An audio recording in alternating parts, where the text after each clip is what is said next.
بسم اللہ الرحمن الرحیم۔ آج کے اس ویڈیو میں بسم اللہ کی فضیلت کے بارے میں بتایا جائے گا۔ صاحب تفسیر روح البیان نے بسم اللہ الرحمن الرحیم کے تحت ایک حدیث نقل فرمائی ہے کہ جب حضور صلی اللہ علیہ وآلہ وسلم معراج میں تشریف لے گئے اور جنت کی سیر فرمائی تو وہاں 4 نہریں ملاحظہ فرمائیں، ایک پانی کی، دوسری دودھ کی، تیسری شراب طہور کی اور چوتھی شہد کی۔ جبریل امین علیہ السلام سے دریافت کیا، یہ نہریں کہاں سے آ رہی ہیں؟ حضرت جبریل امین علیہ السلام نے عرض کیا، مجھے خبر نہیں۔ دوسرے فرشتے نے کہا، ان چاروں کا چشمہ میں دکھاتا ہوں۔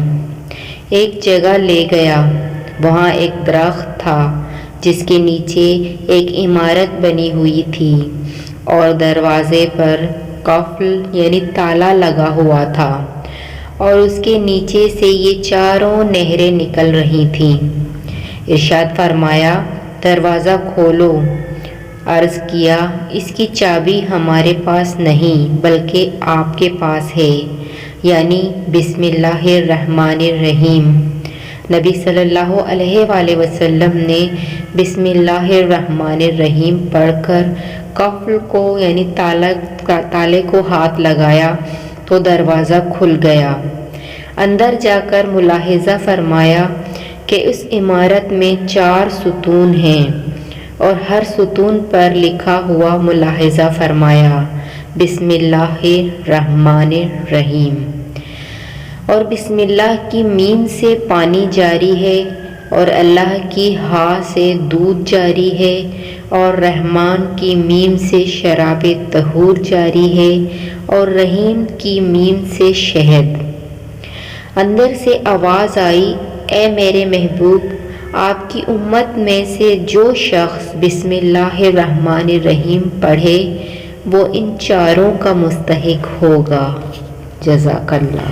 اللہ تعالیٰ نے مسلمانوں کو بعض چھوٹی چھوٹی چیزوں میں بڑی برکت عطا کی ہے۔ بسم اللہ الرحمن الرحیم بھی اسی میں شامل ہے۔ اس آیت کے ذریعے اللہ تعالیٰ کی غیبی مدد حاصل ہوتی ہے۔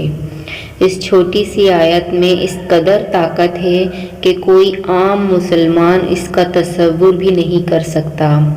ہمارے پاس بسم اللہ الرحمن الرحیم جیسی قوت و طاقت ہونے کے باوجود اگر ہم مایوس ہوتے ہیں تو یہ بڑے افسوس کی بات ہے۔ بسم اللہ الرحمن الرحیم کے بڑے فضائل ہیں۔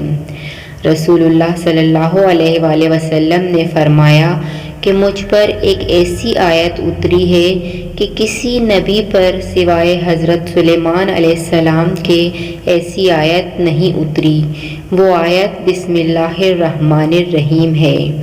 حضرت جابر رضی اللہ تعالیٰ عنہ فرماتے ہیں کہ جب یہ آیت اتری تو بادل مشرق کی طرف چھٹ گئے، ہوائیں ساکن ہو گئیں، سمندر ٹھر گیا، جانوروں نے کان لگا لیے، شیاطین پر آسمان سے شعلے گرے۔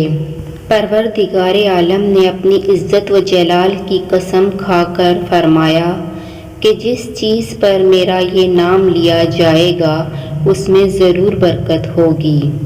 حضرت ابن مسعود رضی اللہ تعالیٰ عنہ فرماتے ہیں کہ جہنم کے 19 داروغوں سے جو بچنا چاہے وہ بسم اللہ الرحمن الرحیم پڑھے۔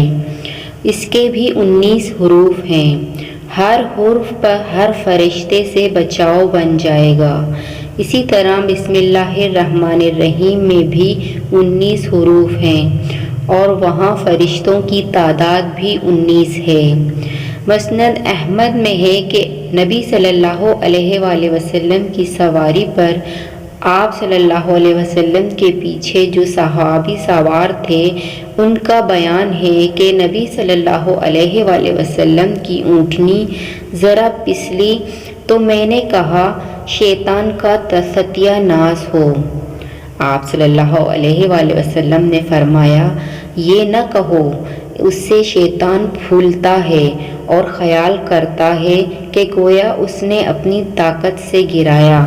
ہاں بسم اللہ الرحمن الرحیم کہنے سے وہ مکھی کی طرح ذلیل و پس ہو جاتا ہے۔ ایک حدیث میں ہے کہ جس کام کو بسم اللہ الرحمن الرحیم سے شروع نہ کیا جائے تو وہ بے برکت ہو جاتا ہے۔ بسم اللہ الرحمن الرحیم کی تاثیر۔ امام رازی رحمۃ اللہ سے تفسیر کبیر میں لکھا ہے کہ ایک مرتبہ حضرت عیسیٰ علیہ السلام کا گزر ایک قبر پر ہوا جس میں میت کو عذاب دیا جا رہا تھا۔ دوبارہ وہاں سے گزر ہوا تو دیکھا کہ قبر میں رحمت کے فرشتے ہیں۔ عذاب کی تاریکی کی بجائے وہاں اب مغفرت کا نور ہے۔ آپ کو تعجب ہوا، اللہ تعالیٰ سے اس مسئلے کو حل کرنے کی دعا کی تو اللہ نے اس کی طرف وحی بھیجی کہ یہ بندہ گناہگار تھا جس کی وجہ سے عذاب میں مبتلا تھا۔ مرتے وقت اس کی بیوی امید سے تھی، اس کا بچہ پیدا ہوا، وہ بچہ مکتب میں داخل کر دیا گیا۔ استاد نے اسے پہلے دن بسم اللہ الرحمن الرحیم پڑھائی۔ تب مجھے اپنے بندے سے حیا آئی کہ میں زمین کے اندر اسے عذاب دیتا رہتا رہوں جبکہ اس کا بیٹا زمین کے اوپر میرا نام لیتا ہے۔ جزاک اللہ۔